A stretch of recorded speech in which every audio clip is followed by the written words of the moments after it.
We are live with another episode of BS Busters, and we're going to be talking about something really important. Mainly, well, not that important. We're just going to be talking about the future of JRPGs as we know them and the advent of the release of, well, Final Fantasy 15. But before we do, I'll let the first panelist here introduce himself. Go ahead, sir. Hello, this is Kenoshi Abominito, here to say that the PlayStation experience sucked, but we're not here to talk about that. We're here to talk about JRPGs and the future of JRPGs. Well, yeah, but you can, we've got a slot open, so if we get finished with this, you can bring up PlayStation experience if you want to. But basically, what prompted this podcast is, well, Final Fantasy 15. Now, full disclosure, I do not own a PS4, but I have a friend who does, and the guy basically let me borrow the game because he's still engrossed in Battlefield 4 on his Xbox One, so not Battlefield 4, Battlefield 1. Yeah. So he let me take his PS4 and put it in my office at one of my establishments, and I've been playing the shit out of Final Fantasy 15, and I've put maybe 15, 16 hours into it now, and it's a mediocre game. Oh no! Oh no! He said it. He said it. No! It's not terrible. It's not good. It's not excellent. It's perfectly serviceable. The combat is fairly decent.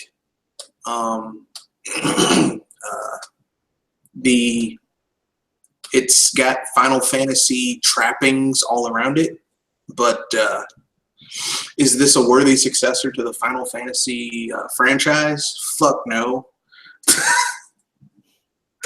So I don't want anyone saying, "Oh man, just being a hater because you don't understand what they were going for." Yeah, I understand what they were going for. Basically, this is a game that has been over budget multiple times. It's been in development hell for over 10 years, and they needed to get something out there.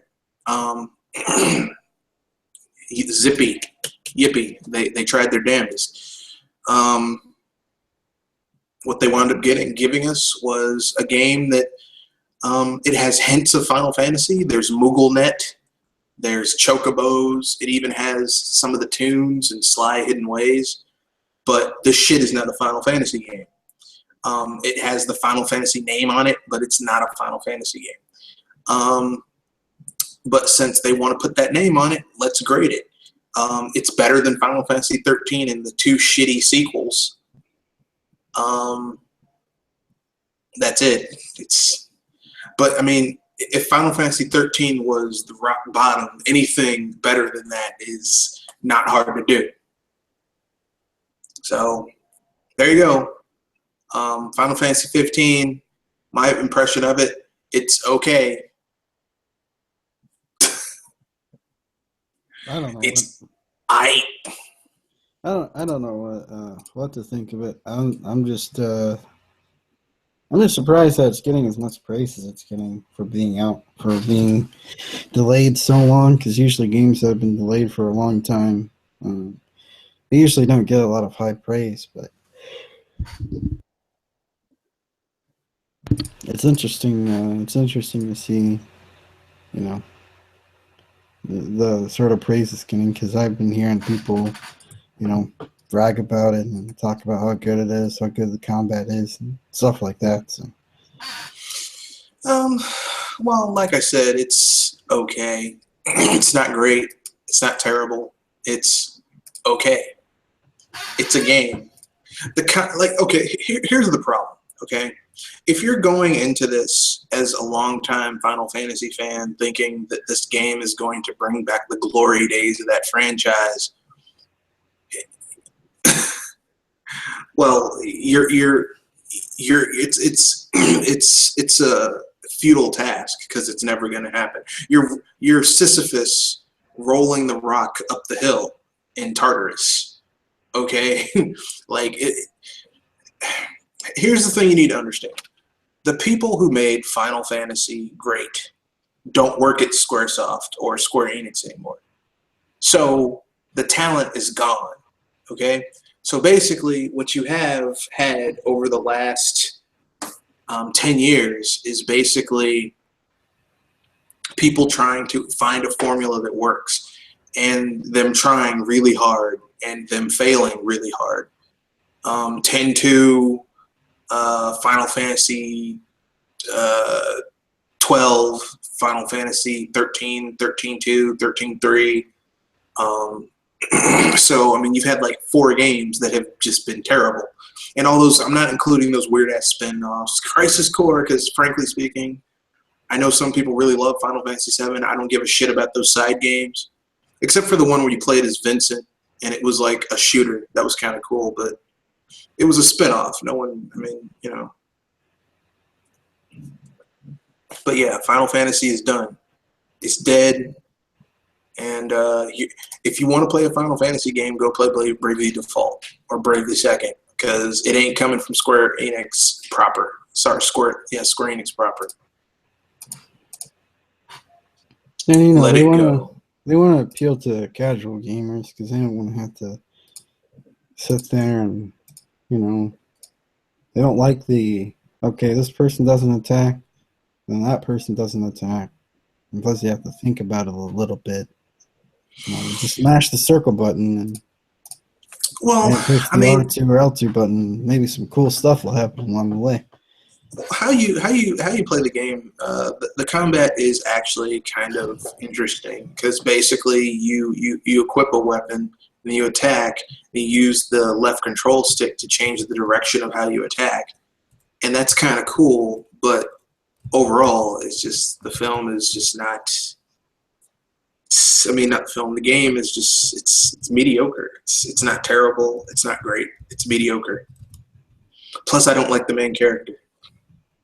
I don't care what anyone says. That dude is gay. And all those dudes with him, they're his bros. They're gay together. He looks like Sasuke a little bit. There's a picture with the main character, except the main character's replaced with Sasuke. Let me put it this way. They're all gay. They're all gay. They're gay. That's right, I said it. I don't care. And we're joined by another panelist, Double A. Introduce yourself, Double A. Hello. How's it going, sir? Ate a bunch of bad pizza. Now, that's irony of irony. I'm eating pizza as well. Not Little Caesars, but pizza. Actually, I'm eating Costco pizza. That's better. Yeah, Costco pizza is pretty good. So, so your thoughts on Final Fantasy 15? Well, to be honest, I didn't have much interest in it, but from what I've seen on my social media timelines, apparently this game has a lot of glitches, particularly with the car. Well, there's some glitches in the game. Like, the graphics are bad. And I know what someone's going to say. What do you mean the graphics are bad? The game looks gorgeous. No. The game is like a chick that you hang out with that you think is hot when you first look at her because you don't look that closely. But then as you look closely at her, you see the imperfections. Like, you see the hair textures for some of the characters where it looks like someone spray painted their hair onto their head. I mean, it's just, it's ugly. The car looks like bad plastic in some cutscenes and some views. Just, ugh. Yeah. So, anyone else have anything else to contribute before we move on to where we think it's going from there? All I know is that this is one of 3 games that can sink Square Enix into being to Final Fantasy VII Remake and Kingdom Hearts 3. It'll sell over 10 million by the end of the year. Yeah. And I'm not believing they're like, oh, we sold, people downloaded and we shipped 5 million copies, like in total, the downloads and I'll count the downloads as sales. Shipping shit to a distributorship and it going to a store does not equal a sale. So really, I would say maybe they've sold 1.2, 1.3 million. This isn't gonna be the Final Fantasy VII Second Coming. Then this isn't. No, it's not. No. So there you go, folks. Final Fantasy 15. My verdict thus far is that it's a mediocre game. That's it. It's mediocre. If you're a hardcore Final Fantasy fan, and you've been with the franchise for multiple iterations, especially during the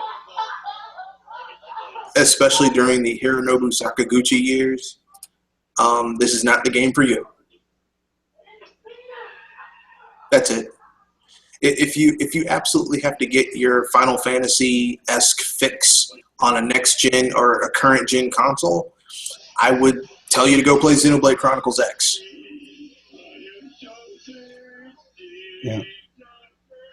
That's it. That's all I gotta say. Yeah, I'm trying to get Chrono Trigger DS. Yeah, that's a good game. Chrono Trigger is a great game. Final Fantasy 1, 2, 3, 4, 5, 6. Hell, even 7, 8, or 9. Even 10. 12 is I. 13's a piece of shit though, so don't play that game. Anyway, that's it. That's the perfect analogy. Final Fantasy 15 is on the same level as a Final Fantasy 12. It's okay. It's an alright game. Is it a return to form? No. But it's okay. Yeah. If you're okay with the main character who is definitely getting gangbanged by his 3 male friends in the tent, then it's okay. Anyway, so so where do you guys think JRPGs are going from here? Because if this is the future of JRPGs are fucked. So where do you think? Atlas is the only seems like to be the only JRPG maker out there these days. Well, Atlas, Monolith Soft, Mistwalker. Yeah. Maybe occasionally Natsume. Level 5. I mean, there are places where you can get your JRPG fix. Just don't look at the king and prince of JRPGs to fill your JRPG fix anymore, because they ain't got it. No, they're tapped out. So I think JRPGs are left to exist on the handhelds. Well, I mean, you can have JRPGs. You can have JRPGs that exist on a console. I mean, look at the Tales series. Look at Ni no Kuni.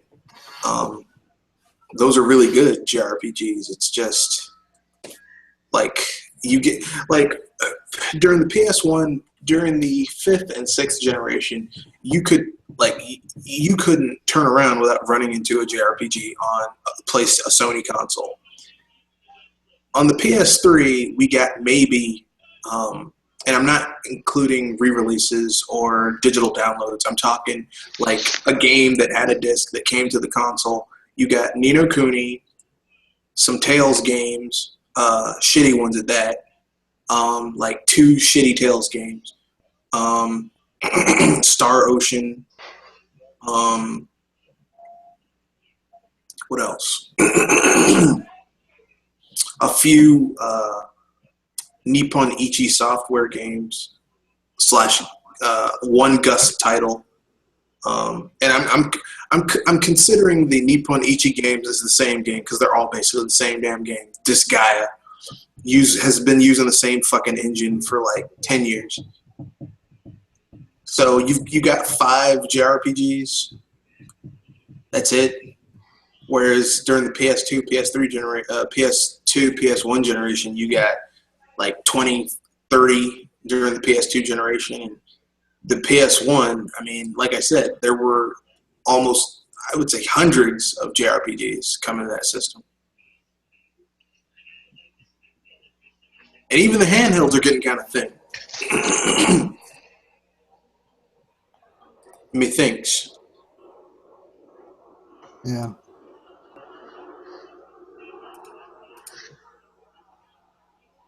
Or maybe I'm just crazy. I don't know. Maybe I'm losing my mind. I don't know. Your thoughts, gentlemen?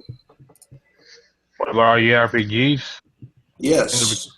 I think they're becoming more and more niche, but but traditional RPGs will still be around, just not as a great capacity as they used to. You're gonna have to rely on certain studios and even some indies to provide. Our RPG fix, our JRPG fix. Mm-hmm. I don't mind. The only saving grace is we're getting those remakes of Dragon Quest 7, 8, and so forth. Plus Yeah, but we won't get 10. Yeah. Those bastards. Yeah, plus that Ever Isis game being made by who? Monster? What? What game? Ever Oasis? I think so. I think it is. I'm not exactly sure. Don't hold it to me. Don't hold that to me.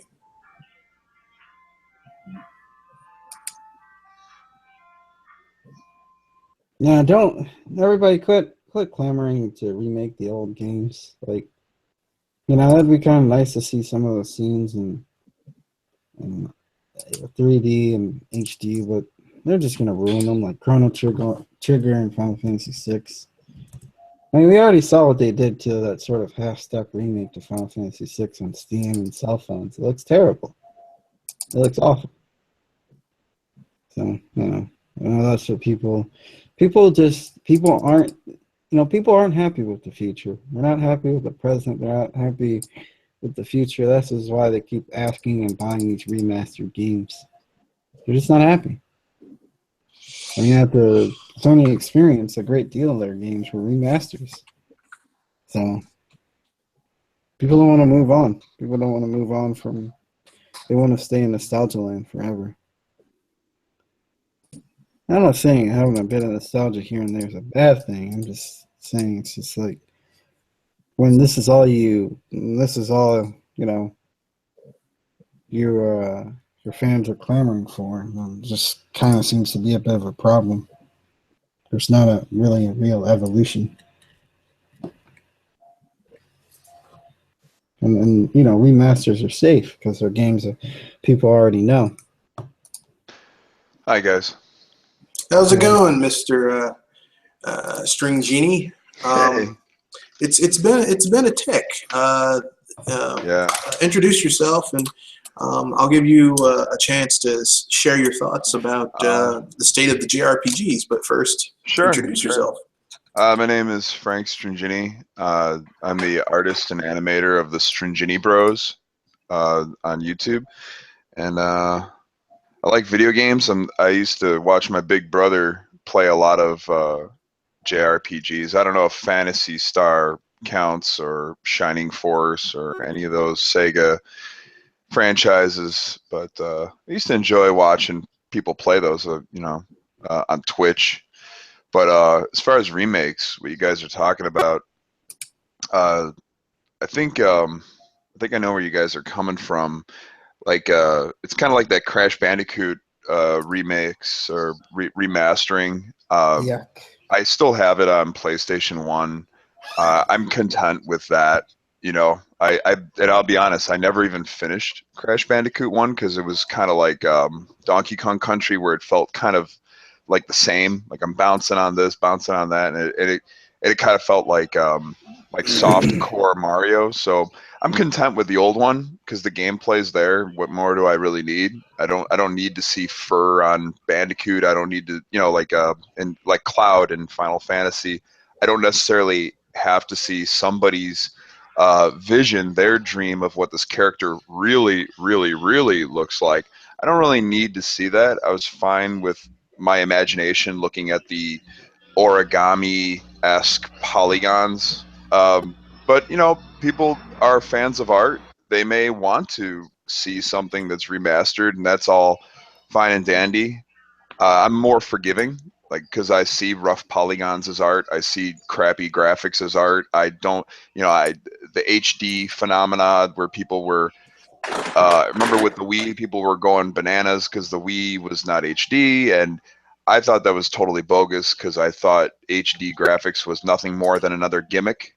Kind of like an attractive person in a lead role in a movie is just a gimmick. Like if Tom Cruise, who's a notoriously famous, somewhat good-looking guy, they put him in a role. The fact that he's good-looking is nothing more than a gimmick to maybe get somebody to go see it when they're not even interested in what the story is. They'll be like, "Oh, it's Tom Cruise." Oh, okay, I like him. Like, why? And you bring up a good point about the whole HD being a gimmick. Like you bring that up in a crowded room, people are like, "Oh no, well, there's just so much more emotion that comes with." Well, look, I felt more of an impact when you visit the Super Metroid and Super Metroid. I felt more of an impact there than I have in any of these big giant AAA HD games. Yeah, I mean, and you when you bring up Metroid, if you compare the Super Metroid to the old one that had lesser graphics, it isn't that I don't like the enhanced graphics, on Super Nintendo, for instance, compared to the NES. It's just that the gameplay was advanced significantly. Like where it had different ways you could shoot. It had all these better, more destructive weapons that did different things. I believe. I mean, I've never been a big Metroid gamer, so I don't really know all the contents, but I assume that there's more than just colors being enhanced. There's gameplay elements that were a major factor. There was also a few surprises with the Super Bomb and Super Metroid as well. Yeah. It's and the nice graphics. It's a two-edged sword. On the one end, it robs you of your imagination. Like how weird would it be to play a text adventure Metroid? It almost seems like how could you even play that because I've never even experienced that. But technically, you could. You could do Mario 64's text-based adventure, and I'm sure at some point in development, it had to be sort of like a scripted adventure where there's all this action and it had to be typed out, and it's sort of like the birthplace of a game is in that text-based adventure. But then they say, well, people aren't going to like it unless it has these beautiful colors, all these polygons, all these, the grocery list just starts piling up, right? Next thing you know, you got this smorgasbord of cost, and it's all going into the things that really don't enhance games to the feeling in your hands the way I like it. Unless it's an issue of the game just won't play right unless it's like a super powerful machine. Well, why is that? Well, because we got super graphics in it. That's the chase there. Yeah. That is the thing that's really been going on with gaming is that they're not using the power. Like, wouldn't it be cool if you could play a RPG where, like, a massive RPG where instead of you having to just like recruit people in your party who are like scripted characters, like, former bodyguard to the prince joined your party because the prince has been kidnapped. You can also recruit a shopkeeper, like a level 4 shopkeeper who's got a broom in his hand. You could recruit him. He might not be good at fighting, but man, he can get you a deal on everything else in the game. You know what it's almost like? It's almost like, remember when the box art looked completely like Atari box art looked nothing like what the game was. It was basically this painting representation of what the horribly primitive little sprites were going to be representing. Like the cover of Asteroids showed a beautiful painting of a spaceship with all this detail, like something out of Star Wars, and all these asteroids with all these craters all over it. And then you play it on Atari, and it's just like little zigzag shapes, and you're a little triangle, barely a triangle. And nowadays, it's almost like the game itself has replaced that bait and switch. Like, look at these awesome graphics. Look at all this stuff. Look at all this flash, right? And no clash. That's a term I've used a lot. That's the problem with the games like Uncharted and The Last of Us. Like, if you were to strip all that stuff away and just have the game mechanics, they really, to me, they wouldn't be fun games. I heard a guy. Go ahead. Sorry. I mean, it's kind of like what I've said before. Really, no one has really. Gaming hasn't really evolved much beyond what they did in the 4th and the 5th gen. Like, once Mario 64 hit, and then the 6th gen came where they refined what Mario 64 did, like, no one has really evolved much beyond what was established during the 5th and 6th gen. Like, the graphics have gotten prettier, but they haven't come up with any really new concepts. Because nobody wants to change the controller. That's one thing. Like, anybody that tries to change the controller, it's like, oh no, you can't do that unless you're Oculus or Sony. You brought up Mario 64, and I want to use that as a great example because that is hailed as this amazing game. And I remember watching a Let's Play of the HD remake that was made in Unity, and Nintendo shut it down. Right? You guys heard about that thing, the Mario 64 HD, and these guys were going on about how this is all you need, you know, and I was watching the void, the empty world they were running around, and they were desperately trying to justify that the game still holds up, it's still great, and if I time travel my mind to that era, kind of like I might do that when I play an old Atari game, I sort of try to imagine myself in that time where there is no Super Metroid, there is no Sonic the Hedgehog, there is none of this, you know, any of this stuff that we know, and then try to simplify, wipe it all clean, and then really enjoy the game, you know, for what it is. And when I do that to Mario 64, it works. I'm like, oh yeah, this is neat. But then the whole fact that it's HD doesn't even matter because I'm like, well, I'm not. The HD just makes it more obvious the fact that it brings me to the current, not the past, and now I feel like it's an empty, shallow world where it's just this open playground, and there's nothing to do other than collect these, you know, the stars. Oh, where are the stars? Where are the stars? But you know, the standards, you know, like what you said, they haven't progressed in the controls and stuff like that, and they would have to take Mario 64 in order for these guys to really satisfy my taste in what they say as far as it still holds up today. Well, they would have to fill that level 1 pretty dense for me to feel like I'm feeling it now, like this is something new. It's not just what it was in the past, this HD remake, like as if HD is this magic wand, like it's better now. And no, it's not better now.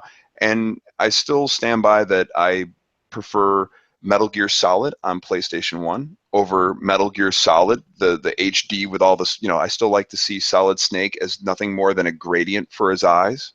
You know, he's just this like simple little face. I like these old graphics because it's like, why would you colorize a Charlie Chaplin film? Why would you, you know, like these were things that you kind of have to watch them with a certain heart. And when you play Mario 64 and you sort of rob it of that heart and just say, no, you're a current game now. Well, it does not stand toe-to-toe with the dense things that people, like you look at like Bayonetta, you know, I've never played the game, but I've seen gameplay and I'm like, my goodness, there's like just stuff all over the place in this game. Or even, you know, God of War, there's just stuff all over the place to run around, and it's a dense, big world. And even the newest Marios, you know, like the Mario 3D world, it's a lot more dense than Mario 64. It It just is. It has all this stuff.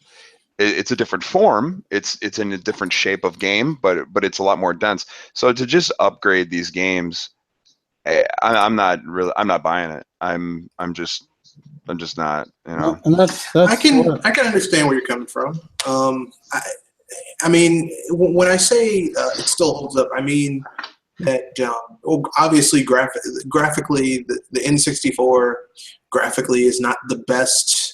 Those graphics didn't age the best. What I mean is that the gameplay template of gaming in a 3D space kind of really was cemented by that game, because there were games that were 3D before then, but Mario's a great little ninja. You're right. He's a great little ninja.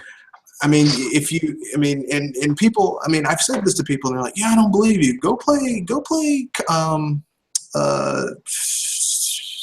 shit, I forgot the name, Bubsy 3D. That came out before Mario 64. That game is really, really hard. The tank controls, but it's the camera's locked right behind him. Tank controls, yeah. It is, you know.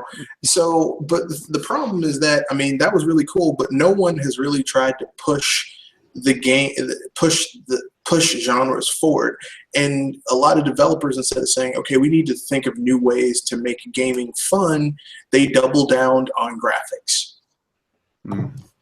And everyone's that's guilty the easy of it, answer. even Nintendo to an extent. And that's, you know, that's one of the things that really bothered me about the Crash Bandicoot remake. It wasn't the animations and the graphics and the way the art style is, because they're using the Skylanders engine. It makes it look very awkward. And also you realize, you know, that was a different game in a different era, so that even makes it look more awkward when they HDify it, or, you know, whatever you want to call it. Well, once you grab the controller, wouldn't you think like, wow, all the advancements of modern day controls are going to be in that? And they might be. But does that? The game is still the same. Like, I assume that the terrain's going to be the same. It's going to be the same worlds. And really, was that game all that wonderful because of the arrangement of those boxes and spikes? Is that really what made the game magical in our childhood minds? Like, oh, look, there's that stack of 2 boxes I'm going to jump on. I think it's something more than that. People were having adventures in their mind, even though the graphics were primitive to today's standards. They were serviceable, and I really liked the design. I remember seeing it on the news, Crash Bandicoot. It actually made it on the news, and they were talking about this is a new level of quality of graphics and fidelity, and they interviewed Naughty Dog on the news. Oh God. Yeah. I'm getting a headache from it right now. I'm like, oh God. No, the reason I'm getting a headache is for the same reason you mentioned, String Genie, is that basically what people need to understand is this: Crash Bandicoot was created because Sony wanted a mascot to go against, well, initially Mario, but that shit wasn't happening. So then they did Donkey Kong from Donkey Kong Country. Donkey Kong, like, here's the thing. The platforming in Crash Bandicoot for a pseudo 2.5D game, because it wasn't 3D, was not that good. I mean, I know a lot of people love Crash Bandicoot, but the platforming was not that good. Now, if you owned a PlayStation, if you owned a PlayStation, you were like, if all you owned back in the day was a PlayStation, you probably thought that game was awesome until you went to someone's house who had an N64 and you played Mario 64 and it was like, what the fuck was I playing at my house? You know, like in terms of 3D platforming. And then Sony got a little bit better when they stole the analog stick from the N64, because Sony doesn't have original ideas; they steal other people's. Yeah, and they're not Sega. They don't really improve so much. They sort of turn it on its head, but it's still the same shape. Yeah, they just they're like, hey, we want to get into the gaming business. Nintendo was going to do something called the Nintendo Sony PlayStation with us, but fuck that. We're not going to come up with something original. Let's use what we had, just take Nintendo's name off of it. PlayStation. Yeah, maybe they should have stayed making Walkmans, huh? I still got my Sony tape cassette Walkman right here next to me. I'm gonna be honest with you guys. Like the PlayStation and PlayStation 2 era, they were to me they were pretty decent eras. It's just after that, it's just like they started to focus more on technology and graphics. Well, they always focused on technology and graphics. See, here's the thing you need to It understand. was just it was just more noticeable. It was just Sony more pushes- noticeable in those generations. Sony pushes formats. Well, the thing is that back then Sony had the money to hold up the losing money PlayStation division, and money had all types of deals to get games to come to it. They did not like Sony and they had other divisions that were killing it, like their electronics division, their music division, their game, their movie division, their all the other things that were doing well. But as time passed, their other shit started drying up, and this PlayStation division lost $13 billion during the 7th gen. And Sony was like, "Oh shit, we can't pretend like we're on top of the world because we ain't. So what are we gonna do?" And that's why you got the PlayStation 4 and all the shit going on. Because here's the thing.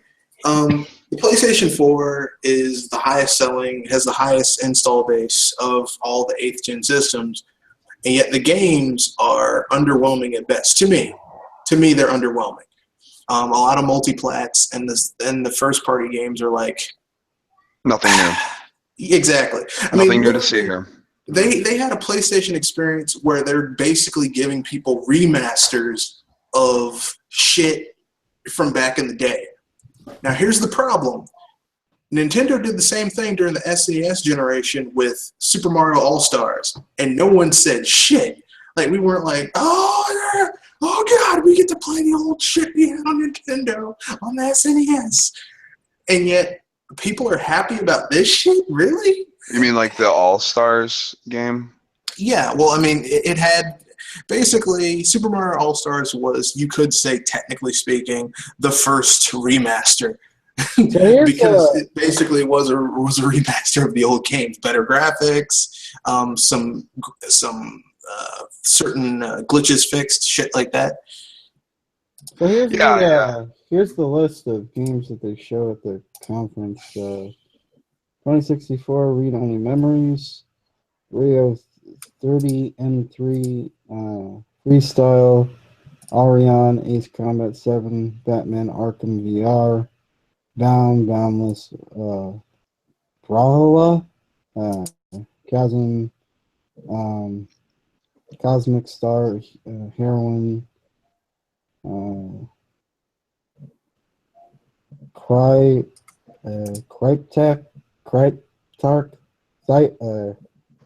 something. Death Tales, Gamblet, Destiny, Rise of Iron, Disc Jam, Divine, Drawn to Death, Earth Knight, EITR. Are those all original titles, or are these remasters? I think some of these are original titles. Eve Valkyrie, which I don't think that's the original title. Everything, Fallen Legion, Fantasy Strike, Farpoint, Fintook, For Honor, Full Throttle Remastered. Yeah, there's one. I have a question. How many of these are multiplats and can be found on other shit? I'm sure most of these are going to be multiplats. PCs? Future Grin, Gang Beast, Garor, Mark of the Wolves. Yeah, I believe that's a remastered. GVOG, Graceful Explosion Machine, Gravity Rush 2, GT Sports. Gravity Rush 2 is coming out for PlayStation 4? Yeah, it's not coming out for the Vita. I'll bet that it's gonna. So it's basically going to be probably the same kind of presentation except sharper graphics. Like it, Well, like Yeah, basically. okay. Probably. Guess what, Mr. Red Fox? Your favorite Japanese pop star, Hatsune Miku, Project DNA, Future Tone is coming to the PlayStation 4. Hurtful, Here They Lie, Horizon Zero Dawn, Human Human Fall Flat, I Expect You to Die, Jenny LeClue, um, the Detective, no, Just Shape and Beast, Killing Floor 2, Night and Bikes, Let It Die, Loot Rascals, Mage of Australia, Masquerade, Song and Shadows, MLB The Show, Monster Boy and the Cursed Kingdom, Monsters and Monocles, Mosaic, NBA, 2K VR. Yeah, just a bunch of stuff nobody's really heard of. Persona 5, Playground, Pyre, which is a game I'm kind of excited for. That's probably going to be. I've been entertaining myself with playing a lot of MAME, the multi-arcade machine emulator. I've been playing Bubble Bobble. That's where my mind is. How ridiculous is that? I'm easily entertained. better title than what's been coming to whatever the fuck Sony showed at that conference. What? Oh, go ahead. I don't. At this point, I don't even. At this point, like I'm gonna sound like Shuhei Yoshida when I say this. Why are people buying this fucking console? I don't get it. I don't. For status, because it's the cool thing to buy, and probably nostalgia. Marvel versus Capcom 2, or Marvel versus Capcom is the game I really want to talk about. Why does this thing even exist? What? Because Street Fighter V failed miserably and Capcom needs money. After the shit show that was Street Fighter V, why is this even an announcement yet? Because they need the money, man. People shouldn't be happy about this. It shouldn't be something you should be clapping about. You got ripped off of Street Fighter V. What now you expect them to make good with Marvel versus Capcom? What are you getting excited over? What's the definition of insanity again? It's insane. What is the definition of insanity? Yep. I mean, I think we can all basically agree that for some reason,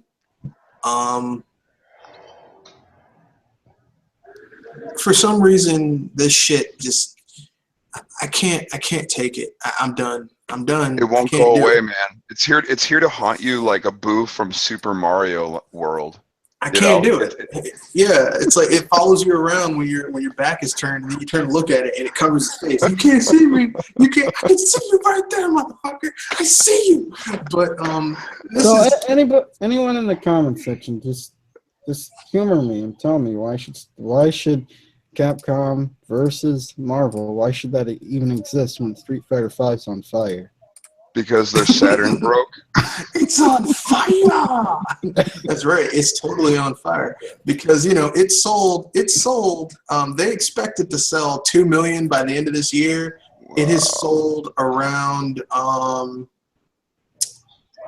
It sold 1 million initially, and then only about an additional 100,000. Yeah, it's been. Here's what you need to understand: Street Fighter V, the 5th installment of a storied series that, like, the first game sucked, but Street Fighter 2 was fucking awesome,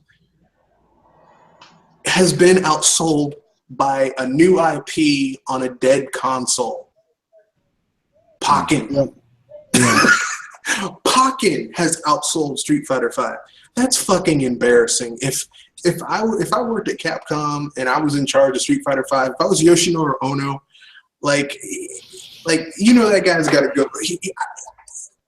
I guess when he goes to talk to his bosses, he has to bend over, pull down his pants, and get a pineapple rammed up there. Spiky in first. Spiky in first. Yeah, it's just it makes no sense. It makes no sense. And I watched the conference. I sat through that tragedy, and people were like, yeah, they were cheering. It's just like, what are you guys cheering for? What are you cheering for? It's not that good. What's wrong with you people? Sometimes I see things and I'm like, okay, maybe it's just me. Maybe it's just my dumb ass not understanding this. But in this case, like, I'm looking at it, I'm like, no, it's you. It's these people who are fucking it up. It's not me. It's them. So with that being said, to hell with it. I'm done. I guess the only thing you would possibly be happy about is Parappa the Rapper is going to remaster. You'd think, wouldn't you? You would think, but let's keep it real. It's not a new Parappa the Rapper. It's the same goddamn game, just slightly prettier. Well, I'll tell you what, guys. You remember my sad story about back in the 90s? I visited Sega and they poo-pooed my ideas and you know what? The same thing's probably going on even now. There's guys, gals with fresh ideas. They come with prototypes. They come with animations, art, scripts, all sorts of things. And they're just like, we want financial security. They got cold feet about taking risks because there's all this investment in the flash. It's not about the clash, the gameplay, the controls, all the nice things you guys were talking about in gaming. It's not innovating for the sake of the convenience of the player. It's about innovating for the sake of cost. and so there's really not a lot of room for innovation. So they're like, well, we know one thing's for sure. People like that box art. So let's get the box art into the game, the graphics meaning, just sharpen them up, and have a hype trailer, use that hype, and all that stuff.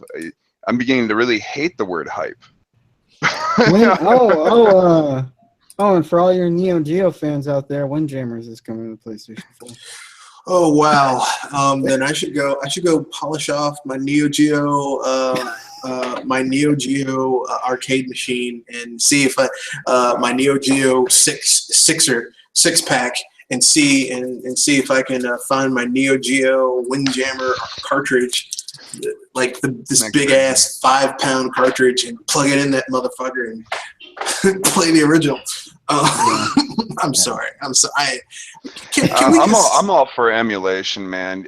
I think I've made that clear to you guys. Like when I saw Nintendo's little mini NES, I was actually furious. I had a little conniption fit with a friend of mine. I told him, he was doing a review of the mini NES, and he said he got one from Nintendo for free. And they wanted him to review it, and I said, if it was me, I would let Nintendo have it so hard you have no idea. But you go ahead and do what you got to do, man. He gave it a positive review. But if people want these experiences that are that old, like Windjammer, that thing just has to die and go into history. And you visit it in a museum, and the museum is called emulation. If they had an arcade museum, if that was really a thing, like in every town you could just find an arcade museum, I would love to pay $8 to come in there, check it out. That would be very fascinating, like a library. They don't do that for this kind of information. The gaming is not respected like books. Like people talk about like their books, which they are. They are like books and television combined, and they're not treated as such. So you're left to the internet only because they're sort of an internet age thing. Well, you're right that there seems to be a dearth of game preservation, and emulation is a great way to preserve that stuff. That's one of the reasons as a collector I'm kind of pro cartridges, because cartridges, if you do just moderate, like not even moderate, if you do medium, like the minimum amount of maintenance to a cartridge, it will last for it will I won't say it lasts forever, but your ass will be dead before your cartridge gives out if you do minimum that's the only way to really experience the NES. You get yourself an old NES, maybe refurbished, whatever. Get those dilapidated cartridges, whatever, you know, if you really want to experience what it was like, because I remember what it was like slipping it in there. The mini NES, you can't, there's no cartridge, right? It's just basically you're paying for the plastic of the casing. It's like a Christmas ornament. They might as well have made it the size of a Christmas bulb so you can hang it on your Christmas tree. Well, let's how do you guys feel about repo carts? I think that's cool. He's cool with it. The only reason I don't like repros is because, generally speaking, when people make repros, they're destroying. They have to destroy another cartridge in order to make the repro. Generally speaking, see, now people can. We have 3D printers, so people can fucking print cartridges, cartridge shells. Wow. Back in the day, they'd have to destroy a cartridge. Here's the thing. No one's really making more cartridges. So if you destroy a cartridge, you're raising the overall prices of everything else. So you're making the hobby more expensive. Since I'm pro retro gaming, I don't want to make it so expensive that like that Joe Blow average guy who just wants to play Contra on the NES can't afford to fucking find a Contra. You know, I don't. I understand what you're saying. Let me throw up this scenario. I think was pretty neat. There's a game called Dynamite Headdy for the Sega Genesis. Great game. And Dynamite Headdy in the Japanese version had totally different graphics for certain bosses. It was changed fairly dramatically, I think, in certain cases. And there was also a text box before every boss fight. Now, this was omitted in the American release. There is no text box. It's just the boss comes out and fights you. And so what I did, I paid a reproduction maker. I paid him $35, and he made me a Dynamite Headdy that's the ultimate version, because somebody had translated the Japanese version to English. And so I got that ROM and I sent it to the guy and I said, here, put this ROM, because I know how they make these things. So put this ROM inside of the Sega Genesis cartridge so I can have English-speaking Japanese bosses in Dynamite Headdy. And so he did it. I actually didn't think he was going to do it, because I thought, boy, that's really risky, taking somebody's translation. I'm just a stranger, right? And he sells it to me. He sells the plastic to me, which is what I'm basically buying. I'm buying the plastic, the cartridge, whatever. And he put a sticker on it. He gave me the Japanese, you know, everything. And he put English version on the front of the box. I bought the box and the thing so I could get this sort of version that I thought was the version that really should have been. I'm happy with the version I got. I'm glad I have the American version. I have numerous copies of the game. I do think it is a very good game. It's probably like my third favorite Sega Genesis game. But I really wanted to know what the bosses were saying. And they antagonize you. They crack jokes at you. There's actually a little bit of writing. And it wasn't there. And now I got it. And I'm happy for it. And I think that's a rare occurrence. I think most people are going to use the reproduction to just get around the cost. Like you brought up, they're trying to get around the cost, but in doing so, they make it more costly in the long run for whatever game they're like. If they're breaking NHL 94, if that's all they were doing, I don't know if anybody would really miss it much, but there may be Wardeners or Sonic the Hedgehogs or you know, this cartridge Golden Axe that they're breaking. We have no idea what they're breaking in order to use those cartridge cases if they're breaking. You know? Yeah, I mean that's just me. Like, I mean, because here's the thing. Like, okay, you said that the reason you did the things you did was because you wanted to get the certain experience that from the Japanese to English. Anyone who's ever heard me talk about emulation, I'm like, look, if something was never brought over or it wasn't localized correctly, I'm all for emulating and patching that shit. As a matter of fact, the reason I'm a huge JRPG fan is because a lot of JRPGs that I grew up playing, the only way I could get them was originally in Japanese, and then I basically ripped the ROM myself, patched it, and put it on a SD card, and then put Excellent. it in EverDrive. So, Nice. I mean, look, listen, but I mean, that's a case where it's like, okay, this was not provided to me. I wanted to get this experience. It was never localized, and so I bought the game. So I mean, I can do whatever the hell I want to with it. It's also your computer, in my opinion. It's your computer. If you use your computer to figure out the nuke codes, more power to you, man. I hope you don't use it to destroy the world, but if you figured something out, then whoever is in charge of stopping that from happening, they got to do what they got to do to prevent that from happening again. And I leave it to Nintendo and Sega and all those people. If they don't like what I'm doing on my computer, they're welcome to try to stop me. But they're not welcome to come into my home and haul me away in handcuffs because I played with my electronics and they suspect that I did it in a way that they don't approve of.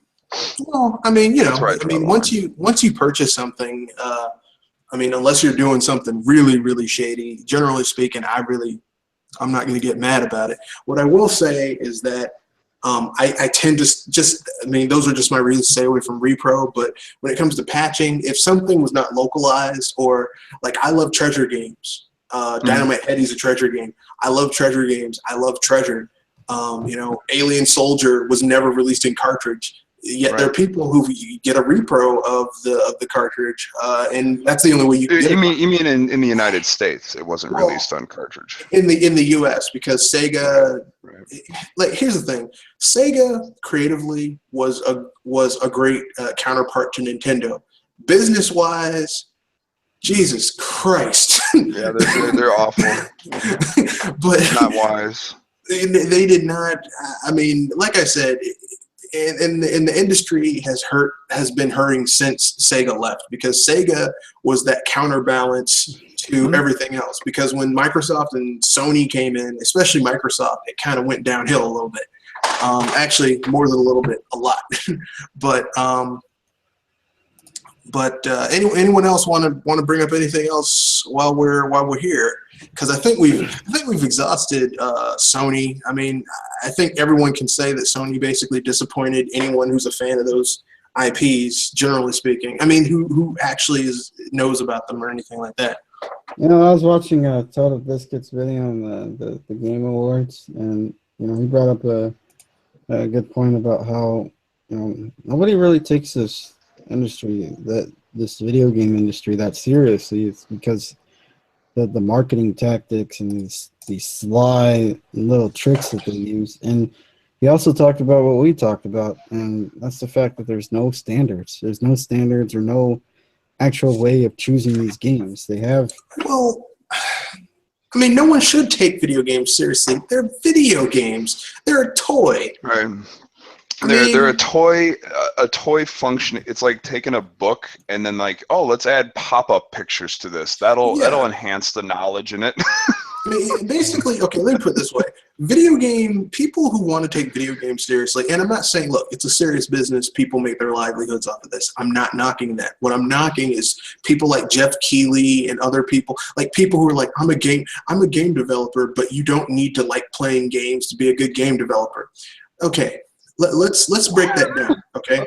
If you want to be a good artist, a good writer, a good filmmaker, any of those things, a good architect, any job that's like a specialty, generally speaking, you have to go and study generally accepted great works in order to understand what makes them good, what makes them appreciated, so that you can get inspired for your own works, right? Anyone can tell you that. If you're a chef, you generally have to go and eat good food in order to know what's good so that you can cook good shit too. Why is it that there are people in the game industry that think, oh, I don't need to actually like playing video games to be a game developer? That makes no sense. That's like, I'm a doctor, but I don't like dealing with... Well, they should narrow it up, don't you think? They really should narrow it up and say, oh yeah, I don't like this kind of game, or I don't like... But to not like any game? How can that be? Like, it's mind-boggling. It's like someone saying, I'm a writer, but I don't like to read. What the fuck? Where'd that come from? I don't like to read. I'm an artist, but I don't like, creating shit. I just take a stencil and I spray paint it, and that's my art. Well, that's how I feel. I don't know. I haven't told you guys this because I haven't talked to you in a while. I actually I'm in the process of transitioning to a HTC Vive virtual reality developer. The game that if you can even call it a game, that I'm planning is basically a haunted house simulator where you just like walk around and and it's not meant to be like Jew on the Grudge or anything like that. But if I say I can do VR, and I'm not particularly excited about VR, but I can use this platform to do what I think I want to do in order to improve this platform. Like I could enjoy VR.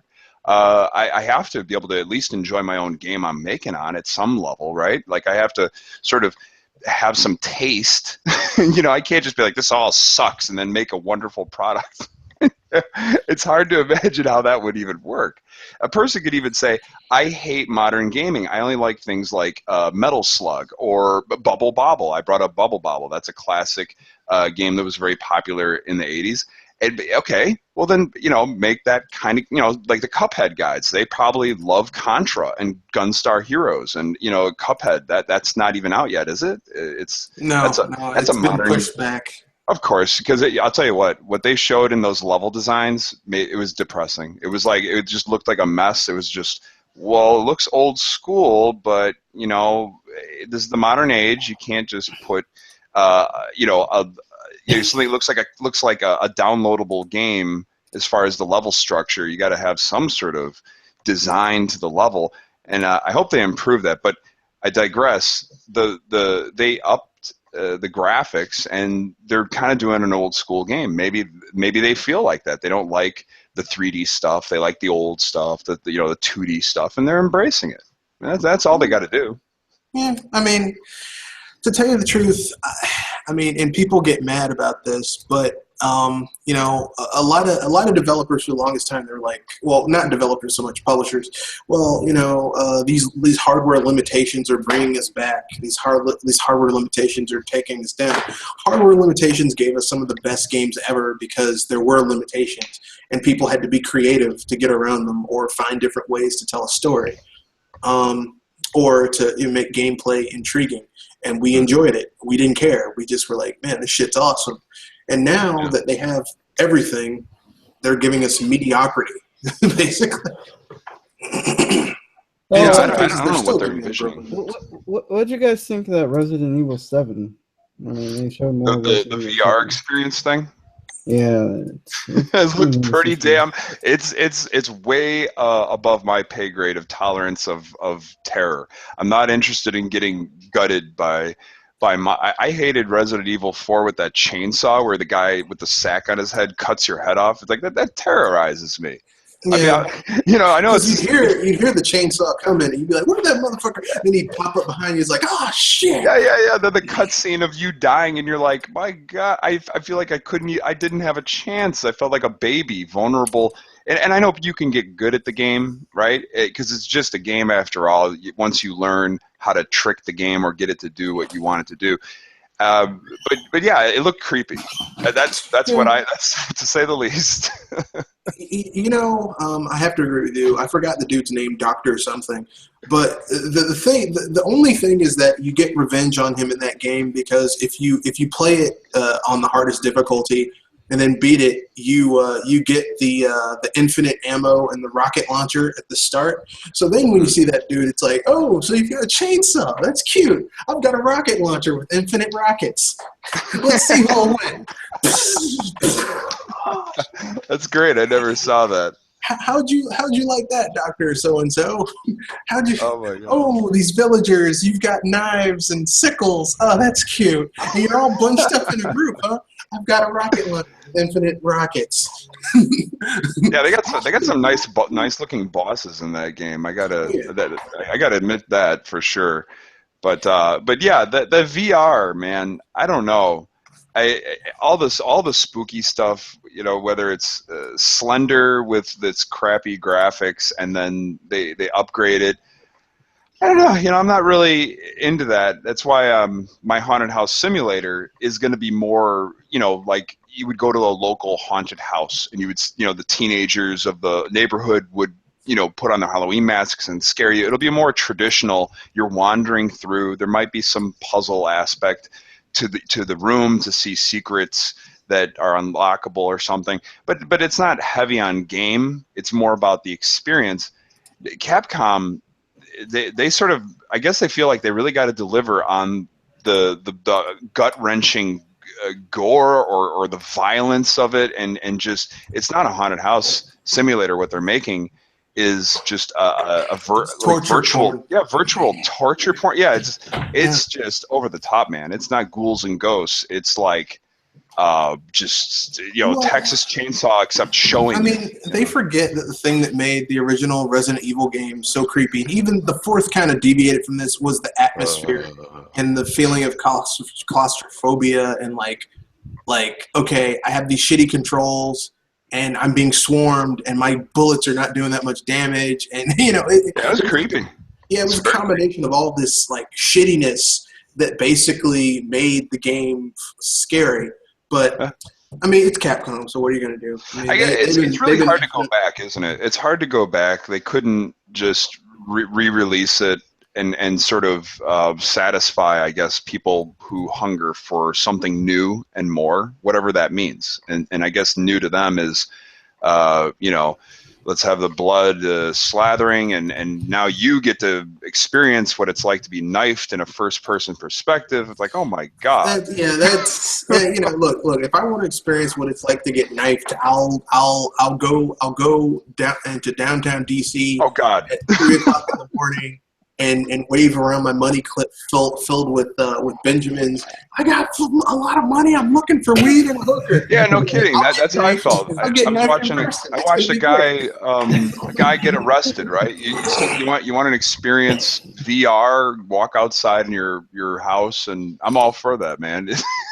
You know, I mean, yeah, because totally, I just, you know, I mean, whatever. We have one question from Rebound King. Thank you for submitting a question. What do you think the item was that Bill said not to get in the Zelda demo? You mean the a little over 4 minutes of footage? I don't know. Maybe it's a weapon that doesn't break. I don't know. It's listen. It's the Legend of Zelda. There hasn't been a bad mainline Legend of Zelda yet. They've never really. There hasn't been. There's not, like. I mean, here's the thing. I'll say. I mean, there are Zeldas that people like more or less, but there hasn't been a bad one. It's like there hasn't been a bad Mario game, like mainline Mario game. My favorite is Faces of Evil. Oh God! Oh Jesus! That's my favorite, man. I like it. Well, the acting, the cartoon cutscenes are terrifying. I would love to see Nintendo, like, just for laughs, like, approach that, but make it good. Like, could you imagine? That would actually be very quaint with the Disney-esque animation. Like, it could be funny. You know, just do it. It would be, if they did it right with good controls, and maybe not a side scroller, maybe like, I don't know, they could do like a 3/4 low angle, like a Golden Axe angle, like make it kind of, you know, a little on the dynamic side, maybe with like the modern, you know, like Toe Jam and Earl, how they kind of did a distance 3/4 3D view and like little hand-drawn animated Link, and it would be like so charming, and people would know, right? Like, oh, look at that. This is totally a nod and making up for that crappy. This is done right. This is awesome. You know, I would totally play it, but at the end, it has to have like the people who made the original for the Philips CDI, like kneeling down, and Shigeru Miyamoto and Eiji Aonuma with their hands out, running down, slapping them in the face. With like a chainsaw with hands on it that they just rev basically, up. yeah, just slapping the shit. It's like, what the fuck is wrong with you? Because here's the thing: when someone like, and Sega had this happen with what was that, with Sonic Boom? When someone fucks up your mainline franchise, that's not cool. Someone has the Ice Cream Man has switched over to cool. Christmas stuff. I'll get the American Rocket one. I don't know. There was Zelda 2. Zelda 2 is not a bad game. Okay, at the time, like, let me put it this way: people at the time, the people who played that game at the time, we did not think it was bad. Okay, it was different, but it wasn't terrible. I don't recall hearing anybody complaining about it. No, the only people who complain about Zelda 2 are you young kids who went back and played it after you played Link to the Past or Ocarina of Time, and you're like, what is this shit? And bear in mind, children, we didn't feel that way. I for one actually enjoyed Wrecking Crew. So if you did not enjoy like Ice Climbers, Wrecking Crew, I mean, and then you compare those, Kid Icarus, and then you compare Zelda 2 to that, you realize, wow, what a lush, big adventure, very well made game it is. You know, it's not a simple. It's it's sort of a Metroidy, Zelda, Final Fantasy RPG. It has like levels and shit. Like really, if like people say going back and remaking things, if Nintendo said, okay, Miyamoto said, you know, this game, it wasn't what it could have been. Like we're gonna remake it, keep the RPG-like system, maybe make the localization a little bit less cryptic, and maybe make it so that when you died in a dungeon, you spawned at the start of the dungeon and not, you know, back at Hyrule Temple. Hey, maybe Zelda 2 would be a great candidate for those 2D well animated cutscenes where it would be like cool. It'd be really interesting. Yeah, because I've seen Link done in 2D and really in those instruction manuals for the original Zelda. That's a really nice JRPG representation of Link. The OG, I don't know who that guy is, but I mean that was always like my favorite Link, like the original Link, Zelda 2, brown-haired elf. Yeah, I like the brown-haired / red-haired Link. I don't like this blonde, pretty boy. Yeah, they should make them so if you spend a lot of time in the cave, you become like albino. But if you hang out outside a lot, then you turn like brown and like you get like a tan and stuff. That would be odd. Like they could totally make it like an environmental, interesting little cartoony. I don't know. They could do a lot of things with that, and they don't. Yeah, it's The Legend of Zelda, but I mean, like here's the thing: Zelda's one of those franchises that, like, they can almost do no wrong for me because they have a history of not fucking up. And I know what some people say, what about those CDI games? Those weren't made by Nintendo. Those were made by somebody else. Well, it just goes to show it's not the power of the IP. It's the power of the talent. It's the talent behind because like that Bubble Bobble, great example. As a child, I laughed it off. I thought it was a girly game. I didn't even want to try it. I just saw bucktooth dinosaurs or dragons. I don't want to be that. To blow bubbles sounds stupid. I'm a boy. I like Contra. I like Castlevania. I don't want Bubble Bobble. And then I play it as an adult, and I'm like, wow, this is a great game. This game is deep. Yeah, it is. And if you want to get the best ending, you have to play it with 2 players. Yeah. And you have to get all the letters. It's like, Jesus Christ. And it's loaded up. 8-bit game. I mean, it wasn't, 8 bits. It wasn't, but that's the power of limitations and good game design, which a lot of games don't have now. They're like, well, we'll just double down on graphics. We don't need good game design. No. Yeah, and games like Zelda 2 could they could use a facelift and a rethinking of the structure. I think what was it? Legend of Zelda Majora's Mask for 3DS. They altered certain things like the fish boss, and they altered, I guess, where the bank is or something, and they improved these things that people thought weren't right. and they could do that. And those are the kind of games that it would be more interesting to see them remaster instead of these games are like, it was perfect then and now it's more perfect. You know? Yeah, I mean, there are some things that could definitely be made better. That's all I'm going to say. Which brings it full circle, because we were talking about how when the talent goes, things get messed up. That's what happened to Final Fantasy. That's why we haven't gotten a Final Fantasy that has maintained the quality that we got used to, because all the people that made those games, well, most of them, have left that company. So, I mean, that's why we haven't gotten a mainline Final Fantasy game. Any other topics anyone else wants to bring up before we wrap things up? Nope. Any projects anyone wants to pimp out?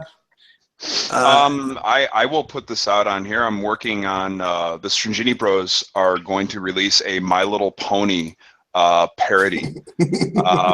And I'll tell you what, man, I don't think the world is ready for this. There may have been other parodies that people put out. I haven't seen them or whatever, but not like this. Not like this. This is going to be something special. Okay, I'm going to look forward to it then.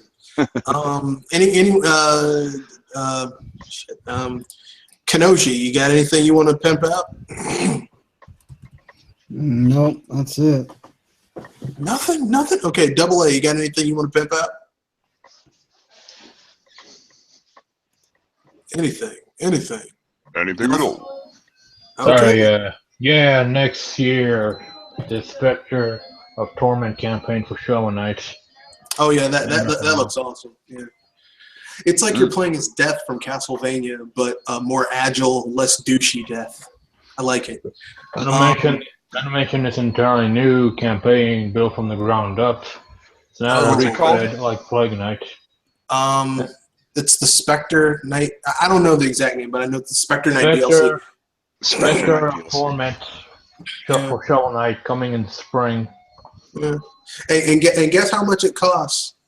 Nothing. If you already own the game, it's free 99, bitches. Nothing. If you already own the game. If you don't, well, buy it. Buy it now. You get 2 sets of free DLC. Well, 1 set that's already there and another set that's coming. Plus, they still have the King Knight campaign to do. If they haven't dropped it, they might drop it out. Probably not. I'll say this though, it's a pain to find the Wii U physical copy of Shovel Knight. Yeah, I did not do that. I was, but I was like, nah, I'm not gonna do it. I don't blame you. Don't do it. It wasn't. Well, I couldn't wait, so I just downloaded it, and I'm like, fuck it. I downloaded it when it came out. I also have it on PC, so I double dipped. I'll tell you what, though, for games like that, as a person who didn't buy the Wii U, and I kind of saw the Wii U as a betrayal to people that liked the new control scheme, because I realized, oh, they're backpedaling. You know, this is what's going on, because they got something new, and I thought we were already in new, and I really don't like it that games that low end that could obviously work on the Wii, like you know what I mean? Like, they did not make it where like somehow the discs just functioned on the Wii as well. Like, I know they're special discs, they're new discs, they're higher capacity and everything, but really, if they wanted to, they could have solved that little problem for people like me who felt like, you know, I wouldn't mind still collecting for the Wii, but I'm not going to get a whole new console because I don't want HD graphics. I don't care about any of that. And but I guess it's up for the developer. You know, just like Rodea Sky Soldier, they released 2 discs. I bought that for Wii U. That's my one Wii U game, Rodea Sky Soldier, because it came with 2 discs, one that could be played on the Wii and one that could be played on the Wii U. I thought that was beautiful that they did that, because it was originally slated for the Wii, and then it went to a Wii U game, but now I have 2 versions, and I think that's just bloody awesome and incredible, and I love it that they did that. I wish more companies would have done that, kind of thing. Just saying. That's a good game. I mean, to tell you, my favorite version of that game though is the Wii version because it just it plays the game plays a lot smoother. But yeah, the game plays smoother, and it's also got more colorful. You know, like that Wii era. You know, like everything's so bright and vibrant because we don't have realistic shading and all and this. they have limitations. The limitations bred innovation. Tightness. So with that being said, we have reached the end of this cast. It was shorter than per usual. So thank you for joining, and we'll see you guys next week. Same bat time, same bat place, and peace. Thanks.